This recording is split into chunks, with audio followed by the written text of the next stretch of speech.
Hola, no los había visto. ¿Conocían el libro de Ignacio Burgoa? Acompáñenme a analizarlo. Vengan.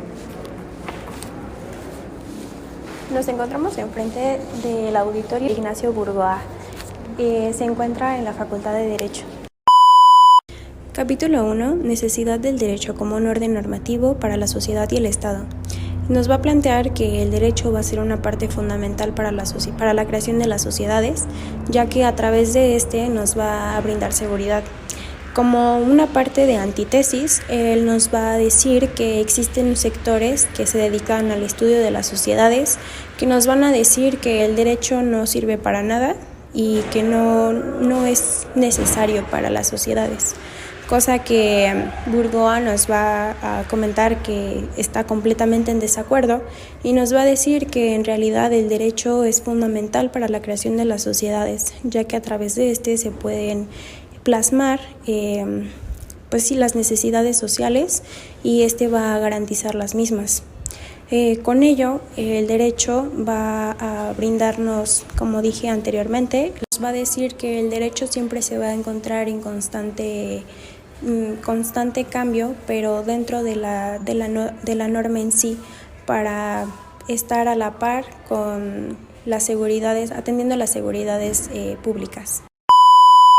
En el capítulo 2, titulado La semblanza del jurista, en esta Burgoa nos dice que el jurista es un cultor del derecho, por lo que aquí nos dice que el jurista tiene que ser una persona moral, tiene que velar por la integridad y por la seguridad del individuo, y nos dice también que el jurista tiene que ser auténtico y libre, por lo que para él la libertad no tiene nada que ver o no se asocia con el sector público. Como antes mencionaba, por lo tanto él puede proteger a ricos y pobres, ya sea agricultores, campesintas, lo que fuera, él podía protegerlo. Por esta razón, los abogados no pueden llamarse por sí mismos aunque ejerzan, ni digan que sean abogados, ya que no muchos tienen los conocimientos necesarios para poder aplicarlo. Muchos dicen tener el conocimiento, pero una cosa es tenerlo y otra cosa llevarlo a la práctica.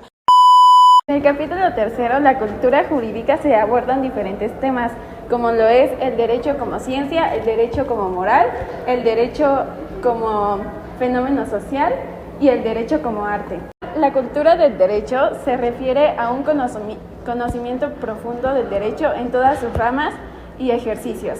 El derecho como ciencia se refiere a todo el conocimiento, conocer sus principios y a partir de este llevar la resolución de los diferentes juicios. Por otro lado, el derecho como arte nos referimos a cómo se ejerce el derecho en base a la sociedad. El derecho como moral se refiere al bienestar del ser humano. Y por último, el derecho como fenómeno social se refiere a que el derecho no puede existir sin la sociedad y viceversa. La sociedad es principal para el derecho porque si una sociedad se pone en organización, están ejerciendo el derecho.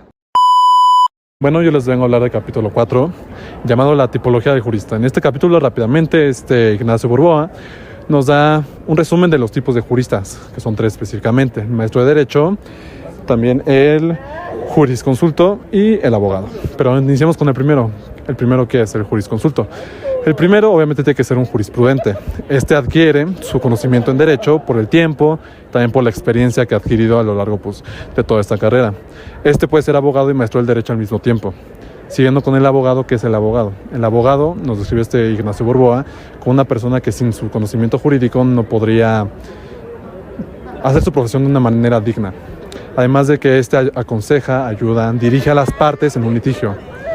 En los mismos litigios, en las demandas, va a representar a una parte en la demanda. Va a representar y tiene que tener una vocación, obviamente, hacia esta profesión, un cierto amor. Y para terminar, el maestro del derecho. ¿Qué es el maestro del derecho? Ignacio Burgoa lo describe como una persona, obviamente tiene que ser jurisprudente, porque si no lo es, no podría transmitir algo que no sabe. Entonces tiene que, obviamente, serlo. Él se va a encargar de 2 cosas: de la enseñanza jurídica y también de la educación jurídica. El primero, ¿en qué se enfoca? El primero se enfoca en transmitir el conocimiento, en dar el conocimiento. Y ya el segundo, pues obviamente, toda la educación jurídica. Este mismo también tiene que ser docente e investigador. ¿Por qué investigador?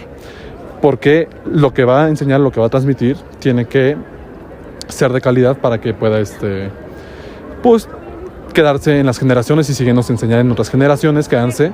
Y pues es el capítulo 4. Yo les voy a hablar sobre el capítulo 5. Este se divide en dos partes. El primero nos habla en un contexto muy general de qué es un simulador. Un simulador es alguien que finge ser alguien que no es. Es una persona que le encanta ser egocéntrico y hasta cierto punto egoísta con tal de sobresalir ante los demás. Pero en realidad se siente inferior a estos. Solamente le da miedo demostrar esa parte y no quiere que sea algo que la gente note en él.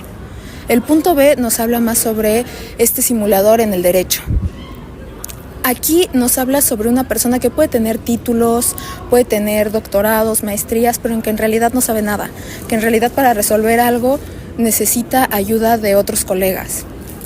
Aquí igualmente se habla sobre cómo en esta parte del egocentrismo y del egoísmo empieza a hacer amistades por conveniencia, no realmente porque los considere amistades, sino porque le pueden dar algo. Hay algo ahí que le dan a cambio sin que él tenga que dar. Más que nada es esto lo que nos toca a Burgoa en su libro, en cómo esto es un peligro en general para la sociedad, ya que se trata de personas que no se toman en serio el derecho. Son personas que lo ven como algo que les va a traer mucho dinero y con lo cual pueden inclusive apoyar el lavado de dinero, entre otras acciones totalmente ilegales y que van en contra del derecho, ya que no buscan el bien común.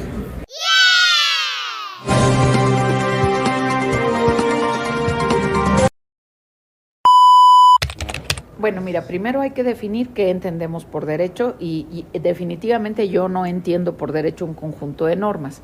Y entonces, si tú te vas a dedicar profesionalmente a aplicar el derecho y a hacer que valga, pues un simulador puede ser alguien que lo haga valer de acuerdo a sus intereses, importándole poco el resto de las personas, o puede ser aquella persona que desconoce el derecho y entonces simula que lo conoce o que lo sabe y vierte sus estereotipos. Entonces, uno es, lo hago torcido para mis intereses. La otra es, lo hago torcido porque desconozco, es decir, ignoro. Y la otra es esta persona que claramente tiene toda la intención de hacer un fraude con el derecho. Y hay una figura que se llama fumus boni juris, que significa el humo del buen derecho. Y entonces, para saber cuál es ese humo blanco del buen derecho, pues necesitamos mucha hermenéutica, necesitamos enfoque sistémico, interconectar muchos niveles de normas. Y entonces simular es quedarnos cortos y ver el derecho desde un popote y nada más ver un puntito, cuando en realidad es un cosmos, es un universo para la justicia, para la equidad y para la convivencia más armónica y sostenible posible. Ok, muchísimas gracias. Para mí, un simulador del derecho es una persona que quizás tenga una idea, algunos conocimientos básicos de lo que es la carrera de la licenciatura en derecho, pero no cuenta con conocimientos profundos, apropiados y no tiene las facultades para desempeñarse correctamente en el ejercicio de la carrera, ya bien como abogado, como docente, como juez, como representante legal de una persona que requiera de sus conocimientos. Eso es por una parte. Por otra parte, creo que es importante contar con una ética profesional, contar con esta estructura de valores, con estos conocimientos deónticos del por qué existe la carrera, para qué nos sirve, qué es lo que espera de un abogado la sociedad mexicana, porque hasta cierto punto también hay personas que no quieren contratar los abogados o se tiene la idea de que muchos abogados son rateros, incumplidos, son personas poco honorables o poco confiables porque han tenido malas experiencias. Eso debido a que hay simuladores del derecho, hay personas que no tienen los conocimientos, el profesionalismo, la seriedad, la honradez, la destreza y sobre todo la habilidad para explicarle correctamente al cliente.